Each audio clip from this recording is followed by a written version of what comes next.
into its fourth year.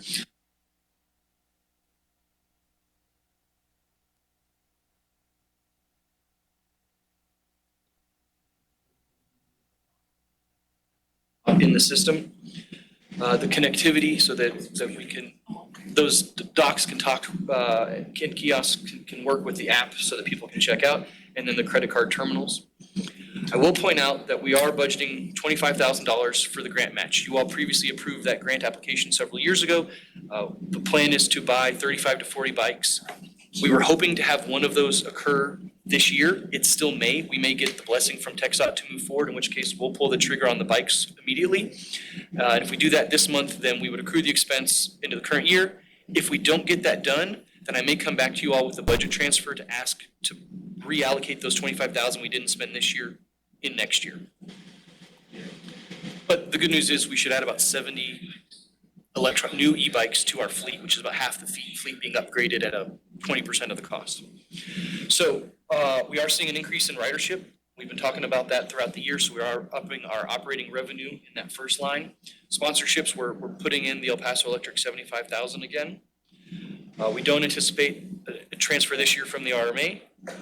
We do anticipate some investment earnings now that we have that 500,000 that was sent over. We are making some investment earnings, so we're increasing that a little bit. And then we're going to use about $100,000 of funds on hand to close the gap.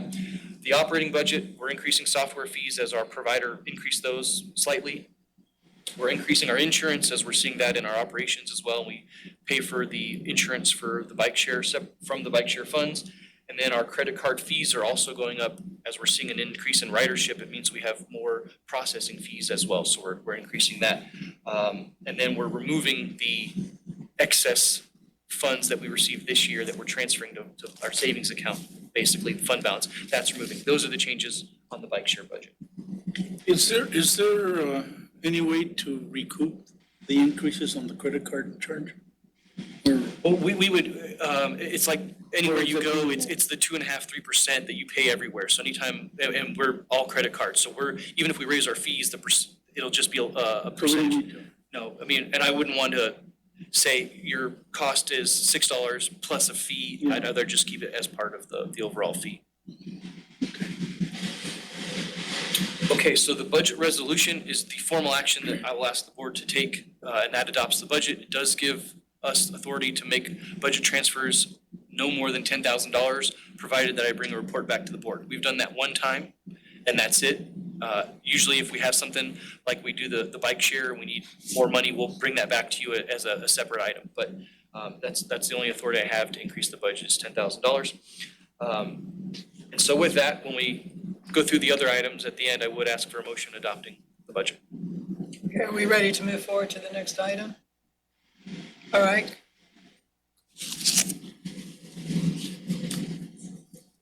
Okay, item 3B is the adoption of an amended CRRMA investment policy. We do this each August as we, like next year, if the legislature has made any changes, we would want to incorporate that into our policy next August. That way we're not having to take it twice a year, so we do bring it in August. There are no changes other than updating the dates within the policy, so I do recommend approval of that, but we have no changes to that policy. Item C is adoption of an amended CRRMA grant policy. The Finance Committee reviewed this yesterday in some depth. The changes are suggested or at least acknowledged by our external auditor as we go through the audit process, but we're bringing this to you to make sure that we formalize those changes to it, but the committee did recommend approval. D is the execution of an engagement letter with Gibson Road Patterson. This is for our annual audit. We actually have already scheduled our kickoff meeting for a couple weeks from now, but we do recommend approval of that. It does include a $500 increase, which we've included in the budget. E is 2 engagement letters with Pena, Briones, McDaniel. One for support for the RMA. We actually used that quite a bit this summer as the refunding that we did with the VRF was a complex transaction. We actually incorporated folks from the city, our consultant and the auditor to make sure we're all on the same page, that we record those transactions correctly because they're quite complex and we don't have to make any adjustments later on during the audit process. So we did use her a little bit more.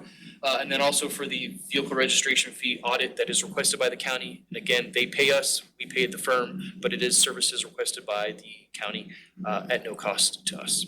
And so on all 5 items, we do have recommendation from the Finance Committee to approve, and staff recommends approval as well. Okay, Ms. Byrd, as the treasurer, do you have anything to add since you oversaw the committee? I just want to say that when we were talking about the budget, that we actually been reviewing the budget for like 4 or 5 months. So even yesterday, when we went over it again, we just want y'all to understand that it's not that we just reviewed it yesterday. We've been reviewing it over a couple of months because we went through each item in detail. So therefore, that's why we have confidence in our budget.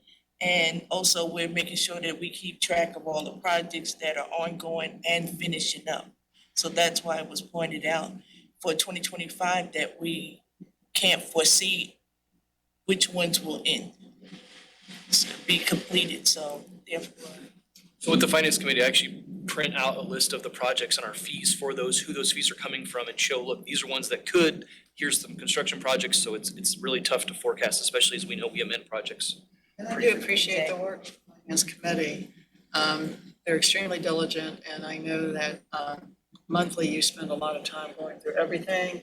And so I have a lot of confidence in your recommendation. And so if you're ready to make the motion for us to approve this, I will defer to you to do that. Make the motion For all of these for items, all of these right? items. A through I Z, got A through E. Yes, sir. question. On the VRF audit services.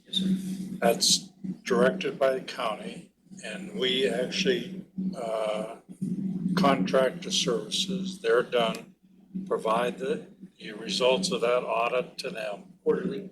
quarterly, and have there ever been any issues on that? No, sir. No. And we actually brought an ILA, that relationship with the county for those services, we brought an ILA to the board maybe 5 years ago that established that relationship to do those extra audits. But we've not had any findings. And is that something that's officially approved and accepted by the court? No, I believe our report is sent to now Mr. Reed, who's taken over for Mr. Marquez, and then also their budget and finance director as well, so that they get copies of the report and then have access to it. But it's not something their court has to approve. And is that a dollar for dollar pass through? So we make no money on that? We already get the VRF fees, and so we wouldn't want to double dip. Okay. I do have a motion. I need a second. Well, I have another question. Is there any, looking at you specifically, any wiggle room to support TxDOT's HERO program? I had asked Raymond, I think a couple of years ago, and 2 years later, I forget what the answer was, but the answer was no. I was thinking since we're talking about TxDOT helping us out by letting us do whatever it was you said a little while ago. I know the MPO and others support it. Every time I go on the freeway, invariably there's a hero truck or two that are stopped helping people out. And I'm just wondering if we could garner some support from TxDOT saying, hey, we pitched in whatever it is, 100 million, 200 million. Well, so let me just clarify. What we have spoken to TxDOT on a couple of occasions in relation to the HERO program. But initially it was, the concept was that the RMA would operate the program, but it was funded by TxDOT through potentially MPO funds and other sources. So that's the exercise that we completed a couple years back. Ultimately, TxDOT decided to do it themselves. So that's all that we've looked at. So, but we've not revisited that since. Now, later item, on item number 7, we're talking about through the strategic plan, different potential new projects, so we could certainly add that. And in fact, I think it was a comment in the survey, and I believe it might be part of the revised strategic plan. So if you'd like, we can discuss it under item number 7. It would be nice to have that. When doing a cash contribution from the RMA, I'm not sure we can do that. And then when we get to item number 7, I think we need to explain what the HERO program is. Sure. Even though we've probably seen cars with the H's on there, and some people may not know what it means. We can do that. That's fine. So I do have a motion to approve item 3A through E. I need a second. Mr. Smith, second. All in favor? Aye. Any opposed? Motion passes unanimously. Item 4, discussion and action on board resolution authorizing the execution of the following instruments as they relate to the El Paso Metropolitan Planning Organization's International Border Crossing Strategic Plan, A, interlocal agreement with El Paso County, and B, interlocal agreement with El Paso Metropolitan Planning Organization. Good morning. So the structure of this one is going to look very familiar to you. If you recall the Safe Streets for All plan, this is going to follow basically the same structure where county is providing match to the MPO for a project through the VRF. So we've got interlocal with the county to give us access to the VRF, and then interlocal with the MPO wherein we'll pay them match on the project. The project itself is for the MPO to look at the current conditions and operations of the 6 international bridges within the MPO planning area, and then to provide recommendations on capital upgrades, operations, that sort of thing. And so we're just facilitating the county's match through the VRF. Staff does recommend approval. Oh, and we do have folks from both the county and the MPO here, in case you have any questions of them. Are there any questions? Yeah, I'm not too sure I understand. Me neither. Oh, I'm sorry. Okay. I'm not too sure I understand the 3 gears in this operation, okay? Each of those entities and how we function with it. I apologize for that. So the MPO has received a grant to do the study and create the strategic plan for the international border crossings. They've asked for support from several of the local agencies. One of those is the county. The county said, yes, we will support it to the tune of $90,000. They're asking that support be provided by the VRF. Since we oversee the VRF, they can't make direct expenditures. They have to ask us to release those $90,000 to the MPO on their behalf. And so we're partnering with the MPO to give them the funds and the county to give us access so that we can give the $90,000 in match. So we're the total administrator for all the VRF? Yes, yeah. Are we going to have any other role beside distributing funds? Are we going to be involved in the study at all? No, ma'am. Is there an opportunity for us to participate? Absolutely. You want me?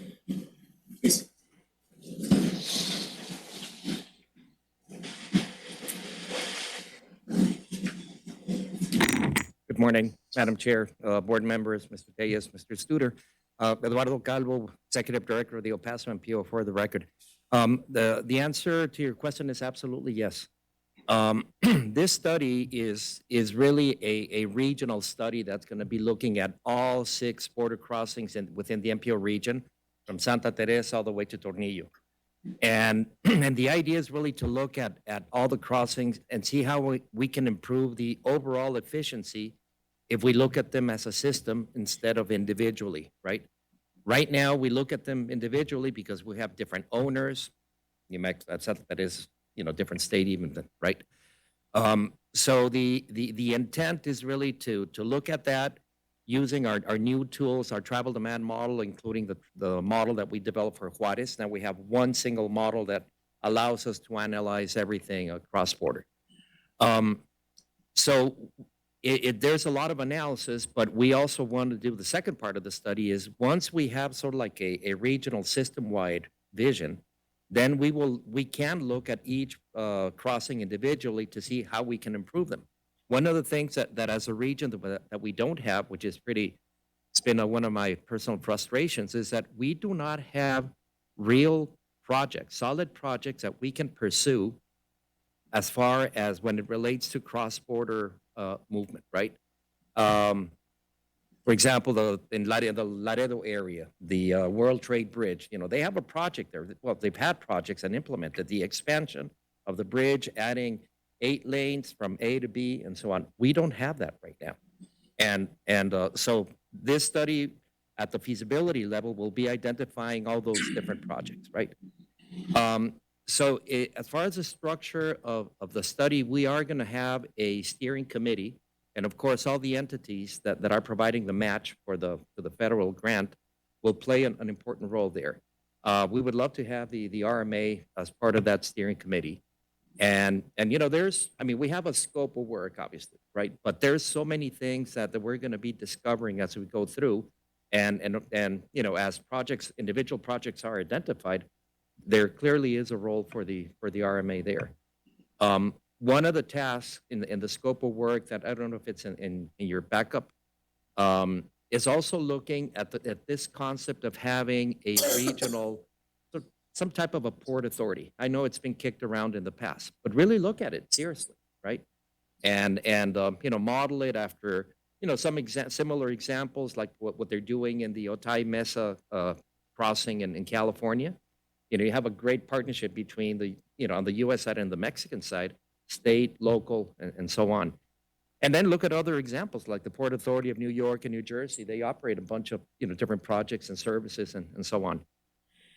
Let me just say one more thing. Bear with me. I want to thank everybody for that working together to provide the match for the study. It's a $2 million grant that we got from MPO funds, but this time, we're going to use it to do the study. It's a $2 million total grant that requires a 20% match. So $400,000 is what we need to match. We split the match between 3 interested parties: the state of New Mexico, the city of El Paso, and the county. So it's pretty much everybody's participating a third. Out of that third, $135,000 plus or minus. Part of it is coming from BRF, and the other part is coming from another source of funds from the county. So, I'm excited because it's a real partnership, right? And we're all working together, hopefully, and make this study successful in identifying some solutions and how to make our crossings, much more efficient. Okay, good. Well, thank you. I appreciate that. And the reason I asked was specifically that if you can come up with a centralized structure to really coordinate things. The RMA has the ability to actually execute projects on behalf of all these jurisdictions. We could probably do it in a way that would be a lot more efficient, maybe less political, and help to move them forward in a way that we could get some things done, like taking out the competition amongst owners, like stage things. We could just drive them on behalf of the region. And I completely agree. I think it would make it a lot more efficient, but it's not easy. Obviously, there's so many different interests, so many owners on both sides of the border and all that. But what I think is important is to identify, in order for this to happen, what are the steps that we need to take. Okay, thank you. I appreciate the opportunity. Thank you. One of the, I guess, for lack of a better way to describe it, unintended consequences is it appears, well, I'll use the latest hot button item, which is the Bridge of the Americas, which is a treaty between the U.S. and Mexico, and originally did not have commercial traffic authorization to cross there. And today, the CBP has gone and asked the community, hey, how are we impacting you in terms of the truck traffic that's going through there? How do you think we're doing? And the resulting answer was, we hate it. We need for you to get the hell out of our community. How would, in a perfect world, if we had this working group or whatever the trade zone or however we want to describe it, how would that mitigate the ability of, for instance, a federal agency to create upheaval in terms of our international commercial trade and traffic? But I guess I'm asking, what kind of authority comes with it, and what kind of impact does it have in terms of uh, resolution or mitigation of the impact that that trade creates for people that live in the shadow of that international border crossing. Do you know? Do you care to take a shot at You it? guys have like 30 minutes? No, I mean, it's a very complex, but one thing that is clear is that the federal entities that are in charge of the inspection facilities, they have authority to do whatever. In this case, it's the General Services Administration, GSA, that they're the owners of all the infrastructure, the land and the buildings. For example, the project for the Bridge of the Americas, well, GSA is only concerned about the footprint of where the CBP facilities are. So GSA owns it. CBP is our client. They're the ones that are using it, right? But beyond that, CBP and GSA really don't care about what happens, outside of their footprint. That's someone else's problem. That's our problem. That's what the people are saying. Exactly right. So when we first heard about the 600 million that was allocated for the improvements of the Bridge of the Americas, like, great, yeah, we can do a lot of things. Think about, better access and direct connector ramps. And nope, that's for us. That's not for you. So part of the answer to your question is that when they do whatever they do, we need to be working very close with them to make sure that whatever they do works outside of that, because we know that, we can have a super efficient, port of entry itself, right? But if you don't have the access to and from, the benefit of having an efficient port of entry gets diluted, right? So that's what we want to do with this study as well. One of the scenarios that we're going to be running is, what if we take the trucks away from Bridge of the Americas? What's the impact? And with our travel demand models, we can see that how truck traffic, and not just trucks, but also private vehicles, how are they going to be moving to the other crossings, right? And again, this whole idea of taking trucks away from Bridge of the Americas, I'm not saying it's not a legitimate concern. It is, but before we do that, we have to have a plan, at least understand where the truck's going to go, right? And that's some of the answers that we're going to be providing with this plan as well. And what is the time frame? How soon is that To actual answer be out there? Well, there are different levels. Some of the modeling scenarios are going to be ready in about 6 months. Maybe a little bit late in terms of the timeline that GSA has for their project, because they're in a super accelerated timeline. They need to obligate the money and start spending the money. If not, we lose it. But at least we'll have an idea of what to do, and that means improving roadways and in Juarez as well as in El Paso, on the U.S. side and on the Mexican side, on both sides. If we do it only on one side, it doesn't work. So if you were pressed to take a position today, what would it be? On Just giving him the rope. specifically on the Bridge of the Americas? Well, I think we've said it publicly, and the board the policy board of the MPO has submitted a letter saying that encouraging GSA to design the Bridge of the Americas with the capacity to keep trucks initially, but then move them away, or convert those into private inspection booths for private vehicles. I'm sorry, and but give us a chance to come up with a plan of action. So make do in the meantime, but get a solution going. Right. What is also a reality is that whether the final design, keeps trucks or not on the Bridge of the Americas, the construction period, whatever they choose to do, is going to be a mess. So there's going to be, no trucks at some point. Call it a year, maybe 2 years, 3, whatever, however long it takes, right? And so whether it's a permanent solution or not, we need to figure out what to do, right? And it's going to be a little bit, compounded with the construction of of TxDOT's project on aircraft, right? Because at some point, the aircraft interchange with I-10 is going to be impacted, right? So now that's going to be impacting all the trucks coming in through Santa Teresa. So it'll be a double whammy. Thank you. Thank you.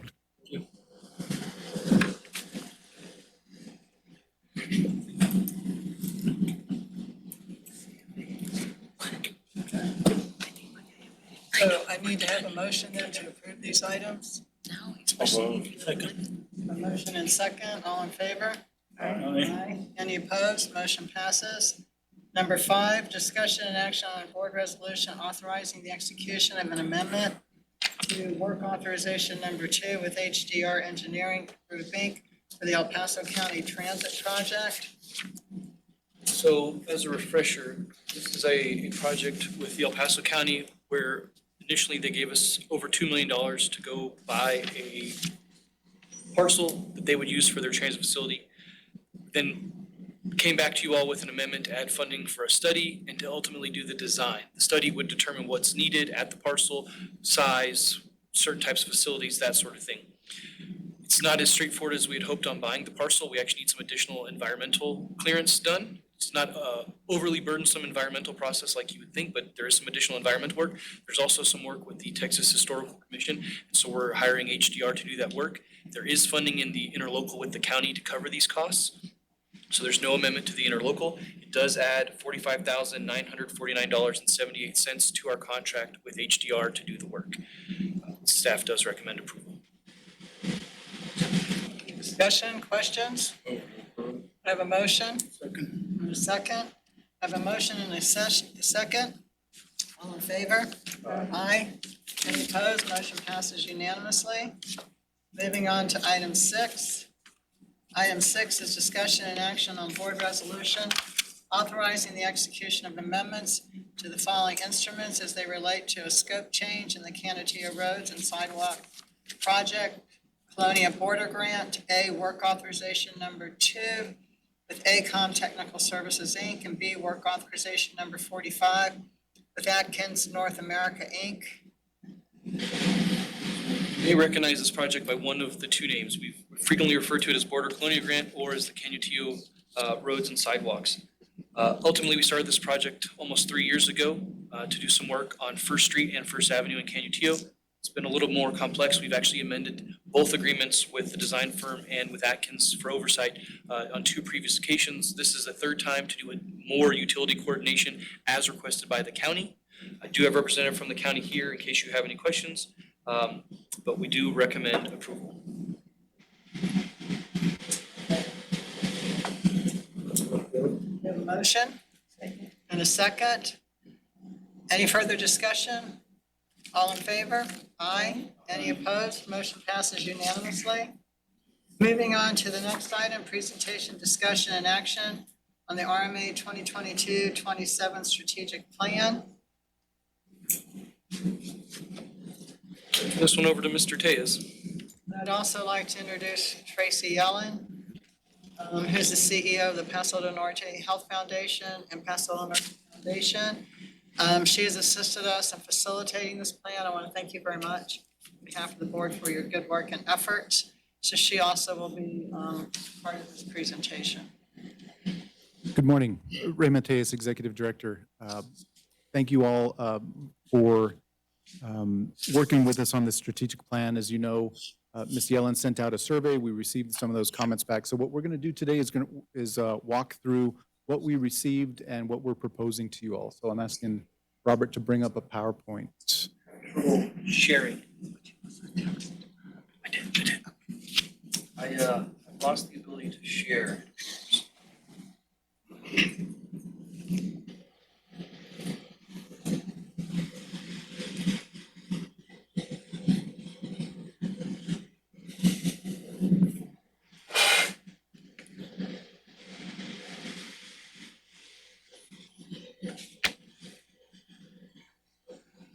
Okay, so here's the agenda for us. So we're gonna talk about the survey responses and the comments received, and then we'll go through each of the 4 goals. So what I've done is, just generally speaking, we've taken the comments that we've received and propose some red lines that we've shared with you as part of your backup to the original 2022 plan. And that will serve as the starting point for this 2024 plan. So that's what you'll see. We'll go through each of those four, and then we'll solicit some input. So I'll ask Ms. Yellen to come up and speak through some of the comments we've received. Thank you, Raymond, and good morning, everyone. Congressman, Colonel, Ms. Byrd, Joyce, thank you so much for the invitation to work with you again on your 5-year plan. So as a reminder, you have a 5-year strategic plan that's statutorily required to be updated every 2 years. So a great check-in, an opportunity to look at what the plan looks like and what adjustments you might want to make. Per Joyce's direction, we sent out a survey to board members, a separate survey, same survey, but to a separate group of stakeholders of MPO, TxDOT, city, county stakeholders. And then the same survey also to your general contractors who are so intimately involved in the work that you're doing and also have some external perspectives on what could be possible. So what we're going to do is just highlight some of those comments. And then Raymond, you all had encouraged him to go through and create some updates to kind of shortcut the process in some ways to share what the changes might look like. So after I review these comments, and so you'll have them in mind, you'll be able to see kind of how they show up in the updated plan, a draft plan. And then he'll pass it back to me and we're going to go goal by goal. Because really this is your plan. This is the opportunity to make those updates for what you'd like the organization and your staff team and general contractors to be focused on in the next 5 years. So the plan is organized first with the vision, mission, values, and guiding principles. So the first survey question was, do you have any feedback on any of these? Usually you don't see big rewrites in vision and mission, but it is a good time to reflect on all of these. And really the comments that came in related to these items are around kind of the binational nature and the borderplex term, updates to guiding principles to kind of move away for what might have been written for the toll program versus just financial stewardship in general. And so Raymond has done that. And some other language to not just viable alternatives to transit, but safe and viable. So they'll go through, you can see the red lines, very minor in this section based on these comments, but we can go back and look at those again. And then when we go to the goals, we ask generally about the 4 goals. Are these the right goals? Is this the right structure at a conceptual level before we dive into each goal? And I think you see some consistent feedback from survey respondents with a focus on what those future opportunities are. Like, let's not forget binational work. Let's not forget the idea that was generated a few years ago on truck parking and transportation in partnership with TxDOT. Let's not forget our desire to be known in the community and known well by stakeholders, the value that the RMA brings so that outreach and communications work. Let's not also forget opportunities we could pursue in southern New Mexico, Santa Teresa, TxDOT, and New Mexico DOT, Sunland Park.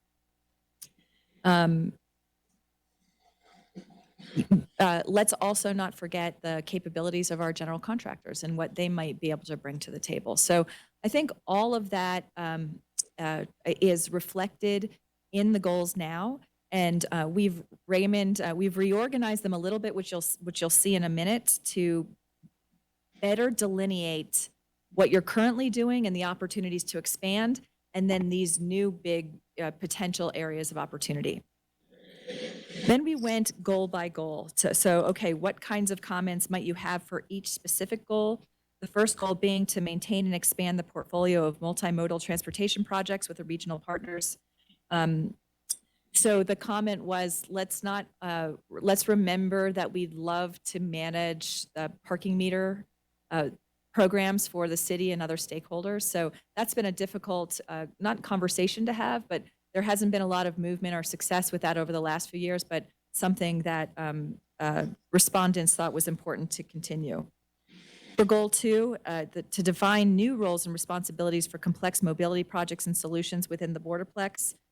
There was feedback mostly on let's continue to explore the opportunities to work with TxDOT on Border Highway East and the outer loop corridors, but also their transportation planning and program studies, truck parking, border master plan, freight plan, and statewide core studies. And so you'll see that Raymond has also updated all of that into goal 2, and moving some of the things that were in goal 2 squarely into goal 1. And he'll go through that in a minute. On the third goal, to update and expand the communications plan to increase stakeholder engagement. The comment is just we need to do more communication with our local stakeholders, elected leaders, entities that we partner with, county, the potential city, TxDOT. As you have a new elected official, it's important to go have an orientation on the RMA so they know what you're doing, so that we really build that into the outreach and work plan of the RMA staff. And then the last goal, continue to improve and refine governance and organizational effectiveness. There are some redlined recommended, minor changes to this section, but there were no comments received specifically on this goal. So with that, I'll pause on anything that you might have think has been missing on something on our comment, or any questions or clarifications on the comments that we received from the survey. These are all anonymous, by the way. Okay, so with that, I'm going to turn it over to Raymond. So Raymond's going to walk through all 4 goals, and then we're going to go back and revisit each one by one that I'll just facilitate a conversation with. Yeah? Okay. Or we could go one by one. I guess I'm confused. Are we going to go through each one with the proposed amendments? Yes, we're going to go through each one with them as that they've been recommended to be updated. Fine. Okay. Do you want to pause for each one, or you want to? What we've been discussing.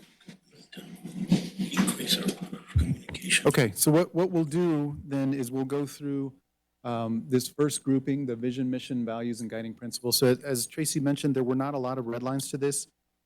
Incidentally, you each received a copy of the red lines as part of your backup, so you can see all of the proposed revisions.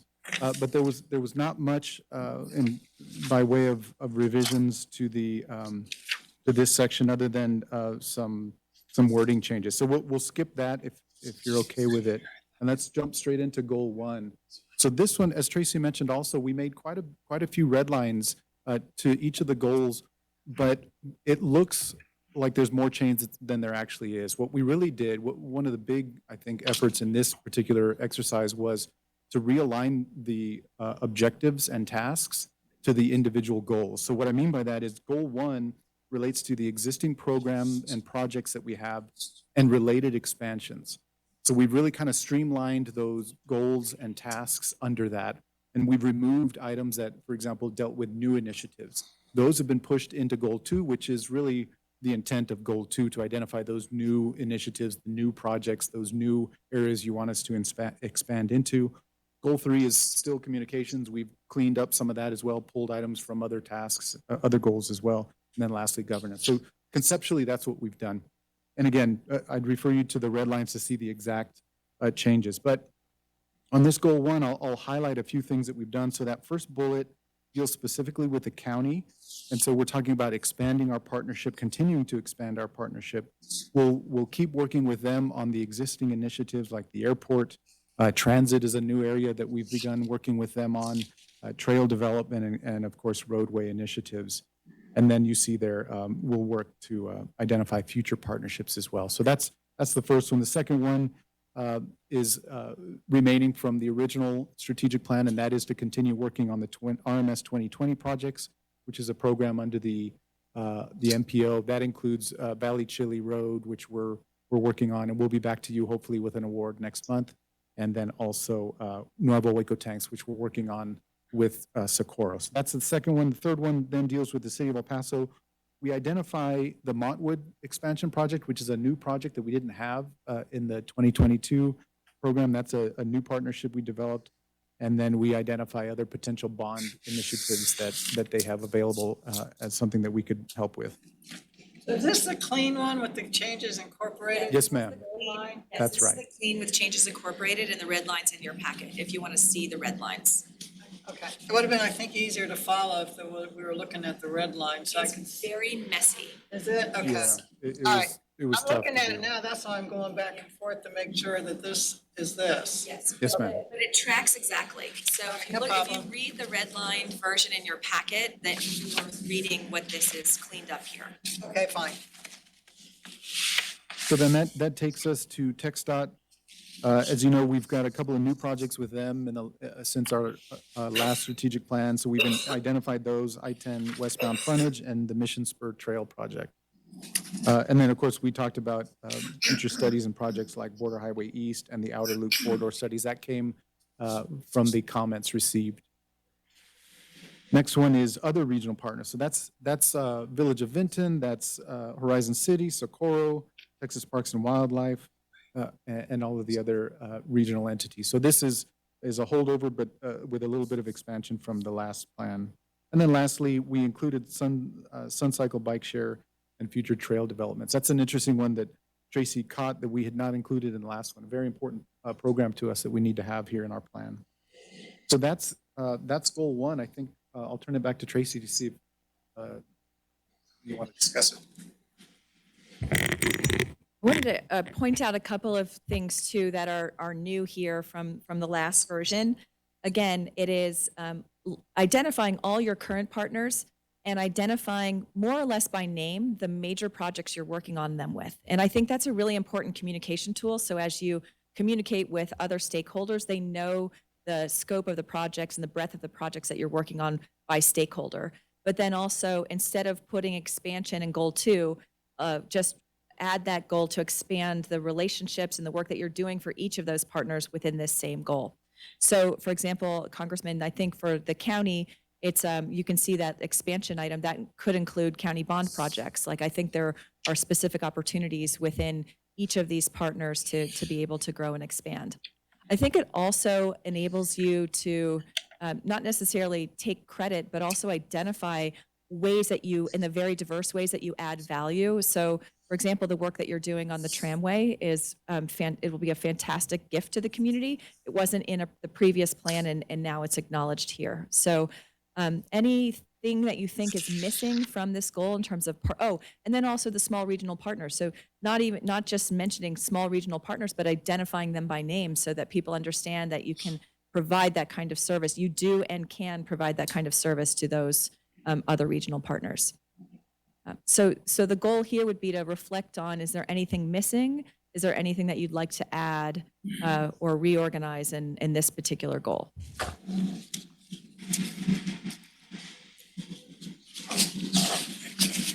I think it's good.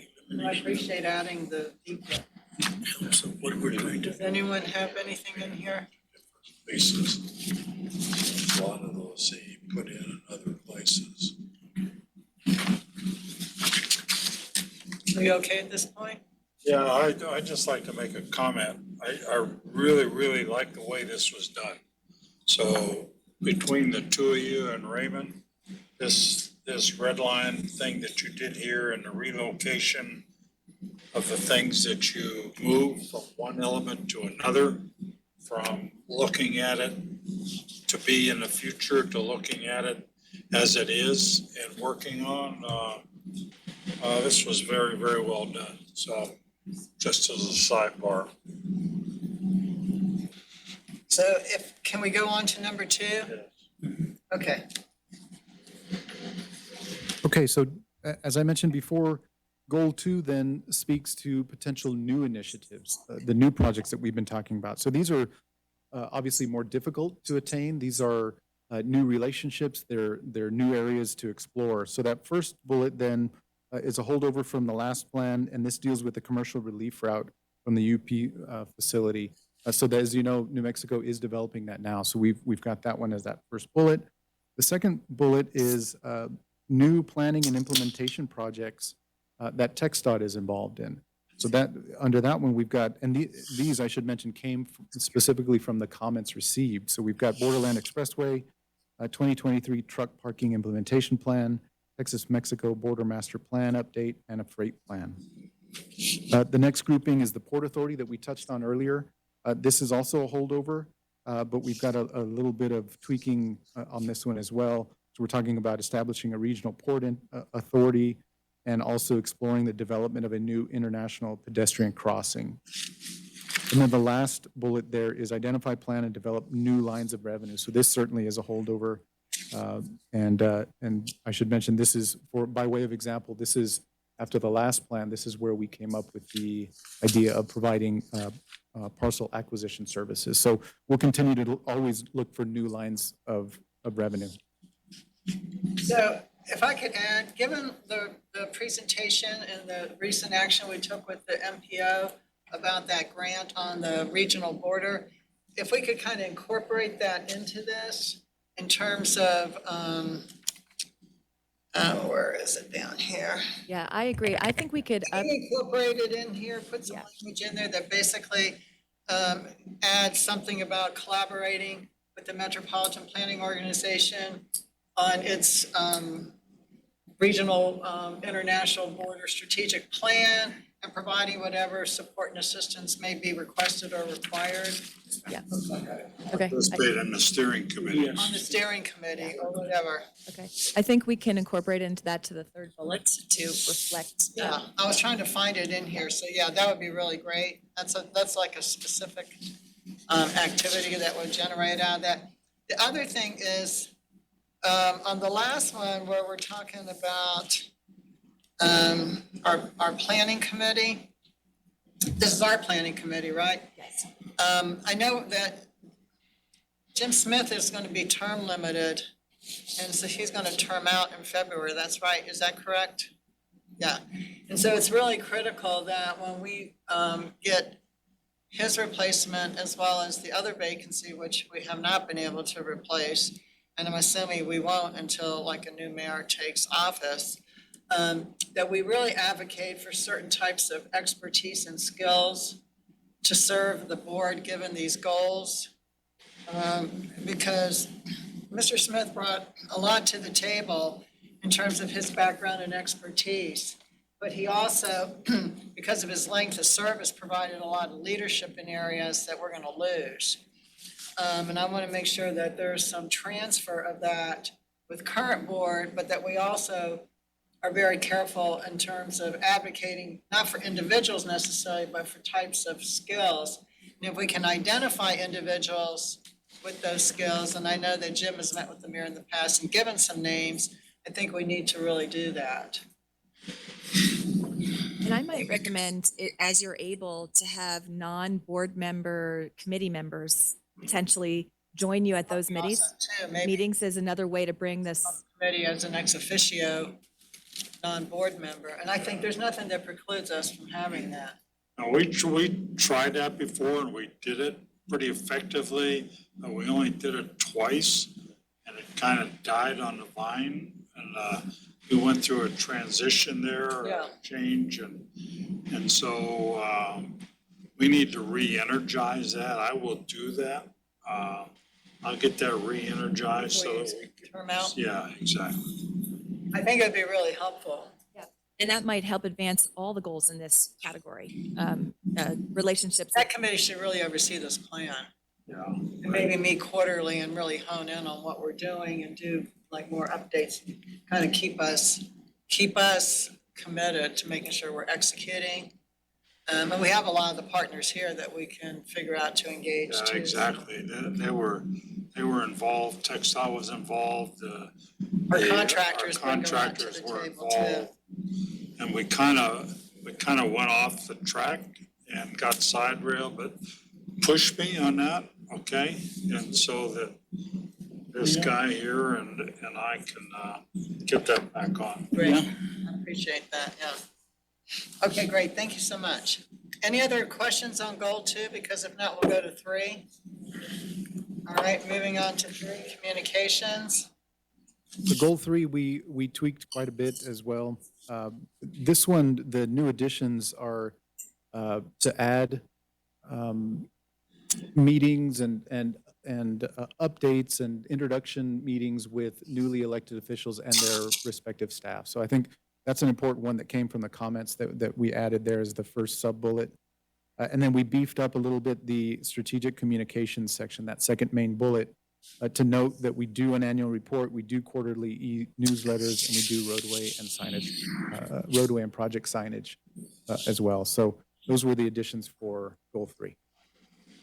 And I appreciate that too. I mean, this is an area from my perspective, I feel like we really need to focus on. Because I think over the last 2 years, the one thing that we have done as an organization is really spread out and become active partners in an important way, particularly the smaller communities. I mean, we've expanded our work with the county into sort of non-traditional areas. We're starting to make inroads with the city now on new construction and even with TxDOT. But I don't know that anybody really knows that or understands it or understands the implications and impact that that has on these communities, their economic development, just regional connectivity and a whole host of things. So I do want you to work with our consultant, our communications consultant, and really like have them put together, lay out that we really want like a plan of communications that's sustainable and consistent that does this. So they help us prepare for meetings. They help us put together presentations. I don't want them to be like bureaucratic presentations that are technical. I want them to be informational briefings for people who are like, wow, that's really interesting. I didn't know you were doing this over in Socorro Road with these small jurisdictions. And what does that mean for businesses who might want to invest out there that all of a sudden are having roads and, you know, ways to connect and stuff like that. And then looking at our website and like, who are we sending this out to? Are there other work groups that we should be including in that group list so that it's the breadth is more? And again, I think our consultants who work with a lot of players probably give us input on that, like who should we be sharing this with that maybe we're really not. So I would like for that task at some point to come back and lay out like, what's the game plan? Okay, we can do that. Even like media communications where we sit down and do a Q&A with the ink, go into detail, maybe do small ads, you know, on some of these things that aren't really expensive, but they would get a good audience type of thing. So Any other- I might recommend that actually could be added as a first bullet, develop and implement an annual communications plan. And that way you see what it is and Raymond's team has it and works with the consultant to lay it out. I mean, it doesn't have to be expensive, but it would just be clear. It would probably be a good exercise. It wouldn't be complicated to develop. Some of those elements are already in here, like annual report, newsletters, meetings, and all of that, but it would just be a document that could be, you know, even a 1 or 2 pager that just outlines the outreach plan. And I'd like to, I'd also like to get energized into that, our GECs, that you can take some initiative. You know, you don't have to wait for us to ask a question to come up with an idea or something like that. In other words, you've got a lot of exposure to a lot of different things, so you can take the initiative and throwing ideas out there for us to go and get a hold of, and I think that would be very valuable. So you work with it every day. We go for a swim, you know, once or twice a month, and so you live in the pool, okay? And I think sometimes that the staff feels like they can't do anything without specific board direction. And the reality is we're really relying on technical experts to give us guidance and directions on terms of opportunities. So I don't think any of you should be concerned about like even having an item like new business where you lay out like, here's some things that we want to put on the table. We can say, hey, that sounds like a good idea. Let's refer it to this committee. Let's refer it to the finance committee, whatever. And then, I mean, if we decide that it's too big for us to fight right now, we can table it. But it just is some opportunity to continue to think forward more creatively, maybe. And yeah, we do have some resources. That's a in good- our reserves, that if we have to use some of those with some of our consultants to do some of the planning pieces, I'm not sure that's not a bad investment for us. Good investment. Because we've been pretty, I think, frugal By goodwill. and I think we've been pretty frugal in terms of our expenditures and stuff, so. Okay, thank you. Anything else on that one before we go to the last one? All right, so then the last goal, number 4. Throw one more Okay, thing. sorry, I don't mean to rush you. The model that we used for Borderland Expressway, in other words, getting people involved in a project and try to make it happen from the get-go, we can use that same model with new things, and we've got experience on how to do that. And so if we get something out there that we can get some kind of consensus that, yeah, that needs to be done, putting together something like a group like that project initiative focused on a particular project could, let's say, for example, take with the MPO, take the Port Authority type of an approach to something like your steering committee. Maybe that concept and that model that we used before that was so successful that we could build on that. So just a side thought. Agreed. Okay, Understood. Thank you. Okay, so that'll take us to the 4th goal, which deals with governance and organizational effectiveness. So a couple of revisions, and I think we've touched on this as well. Gathering best practices from other agencies and asking the GECs and our IDC firms and all of our consultants and contractors what others are doing in other areas, what makes sense, what can we take from that sort of thing. So that's under that 2nd bullet. First bullet remained with the current committee structure. 3rd bullet, then we talked a little bit about this. Robert mentioned this in the budget. So we continue to look at potential resources through the IDC and GEC programs, but that 2nd sub-bullet is a new one, and that is to more, in a more detailed manner, review the current staffing level and evaluate potential increases there. So we have been doing that, and we should be back to you with something on that one. And then the last one remains, and that is to solicit input from board members in their areas of expertise. So that's what we have for goal 4. I think we kind of talked about that a little bit. Okay, so are there any other comments or questions from the board on this?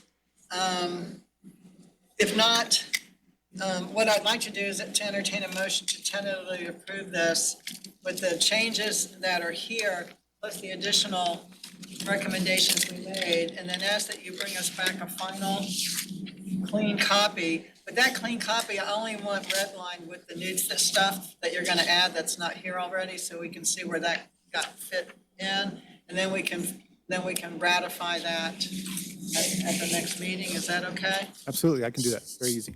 And then is there any feedback from anyone in the audience? I know you're kind of looking at it from afar, but just based on discussion or conversation. I mean, we have a lot of stakeholders and partners here. Do you feel like we're going the right way? Feel good about it? Thumbs up, thumbs down? Okay. Thanks. Move to approve. So we have a motion to approve Second. and a second. Second. We have a second. Sorry. I thought you were going to say something else. I thought you were looking at me. Third? No, I was getting ready to say any other questions or discussion. Okay. Your third. All in favor? Aye. The motion passes unanimously. Thank you all very much. Thanks, Tracy. Great job. Really good job. I like it a lot.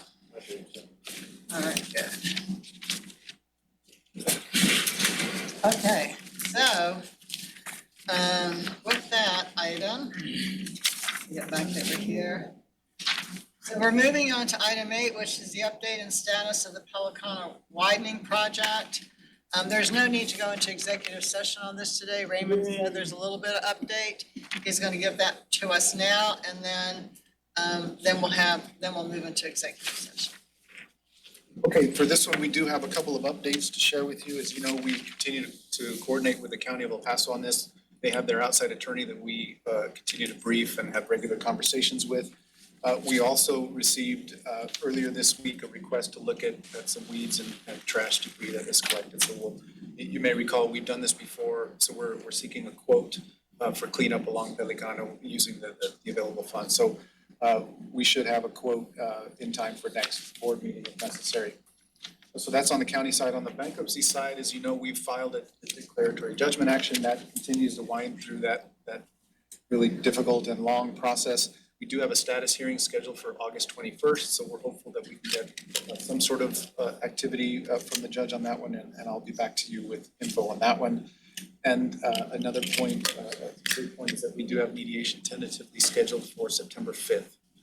And that is inclusive of all of the issues that we're dealing with. So this is mediation that we've discussed, the bankruptcy judge has been pushing for. We've had a little bit of trouble scheduling. We had a date. COVID took down one of the players, so we had to reschedule. But September 5th is the date that we've got currently. So I will be back to you on that one.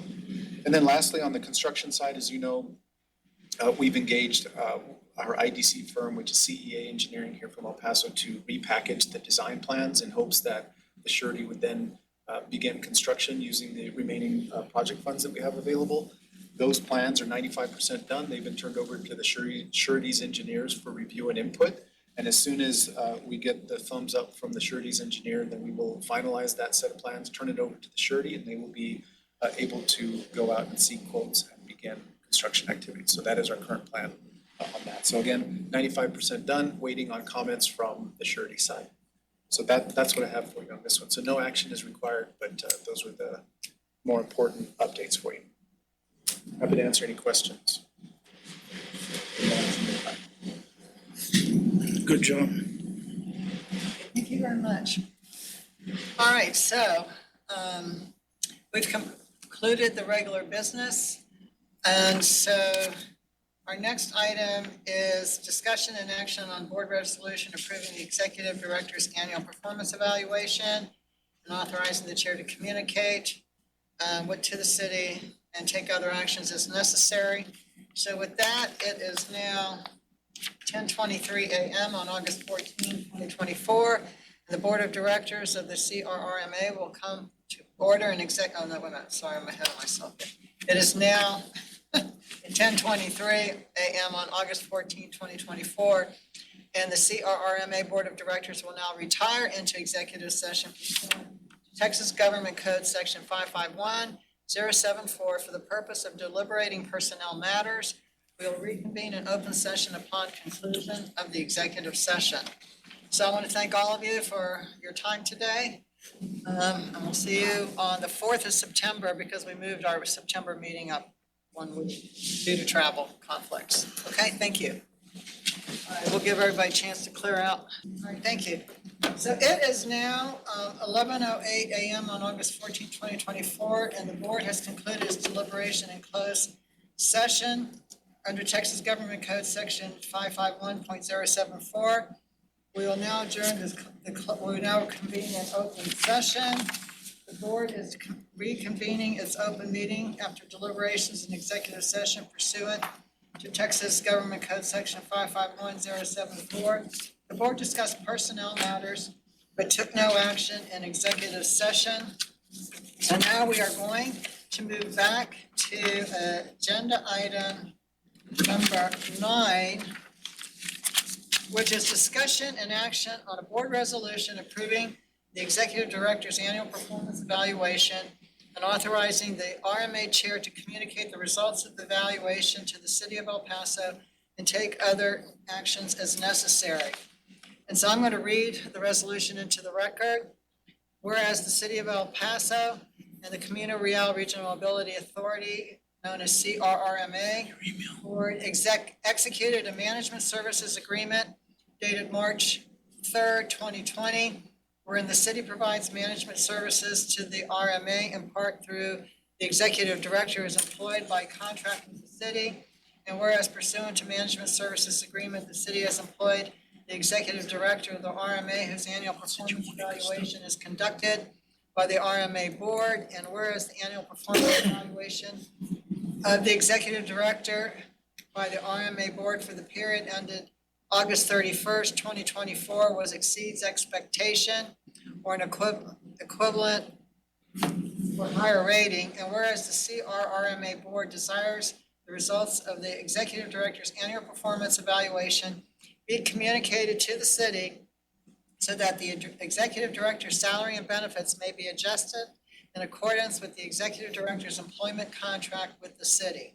Now, therefore, be it resolved by the Camino Real Regional Mobility Authority that the chair of the CRRMA board or her designee be authorized to communicate to the city that the result of the executive director's annual performance evaluation for the year ending August 31st, 2024, or exceeds expectations or an equivalent or higher rating, and that the executive director's salary was increased by 5% effective September 21, 2024, and also given a one-time bonus of $5,000 in accordance with the provisions of Exhibit A to his employment agreement with the city effective September 1, 2022.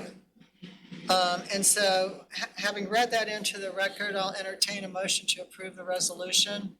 Can you clarify that both items are effective September 1st, 2024? I did. She did. Effective, okay, let me do, so, okay. Effective September, let me see, the salary, the executive director's base salary was increased 5%, will be increased 5%, effective September 1st, 2024, and a one-time bonus of $5,000 also be implemented effective September 1, 2024. Is that good? That's perfect. Okay, and with that expansion or clarification, I'll entertain a motion to approve the resolution. I so move. We have a Second. motion by Ms. Byrd, Second. second by Mr. Reyes. Any further discussion?